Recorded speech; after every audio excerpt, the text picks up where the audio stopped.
आगे बढ़ते हैं, अहम खबर दें आपको। कराची में बारिश का नया स्पेल, लांढी, मलीर और कोरंगी में तेज बारिश शुरू। Saddar Clifton, M A Jinnah road और आई चंडीगढ़ रोड पर कहीं हल्की कहीं तेज बारिश। तफसीलात जान लेते हैं बोल न्यूज़ की नुमाइंदा मरियम हसन से। मरियम, आगाह कीजिएगा।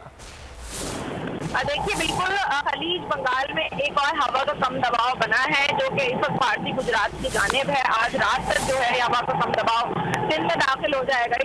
इस हवा के कम दबाव के जेर असर गुज़िश्ता रोज से बारिश का सिलसिला जारी था और आज भी जो है सुबह से ठंडा में गरज चमक के साथ बारिश का सिलसिला जारी है। अब चूंकि सिस्टम जो है वो आहिस्ता आहिस्ता आगे बढ़ रहा है तो कराची में भी आज सुबह से ही बारिश देखने को मिल रही है। लांडी, कोरंगी, गुलशन हदीद, सोराबकोट पर इस वक्त गरज चमक के साथ सिलसिला जारी है। अलबत्ता एमएजिना रोड, सदर, किलिफ्टन, चंडीगढ़ रोड और टावर पर जो है हल्की बारिश का सिलसिला जारी है, जबकि कासार, शारा फैसल पर भी कहीं हल्की और कहीं तेज बारिश का सिलसिला जारी है। महकमा मौसमियात के मुताबिक तेज बारिश, हल्की और तेज बारिश का सिलसिला जो है वो 11 सितंबर तक शहर कायद में जारी रहने का इम्कान है। अलबत्ता 9 बारिश के नए स्पेल का शहर कायद में आगाज हो गया। बहुत शुक्रिया मरियम हसन, आपने आगाह किया।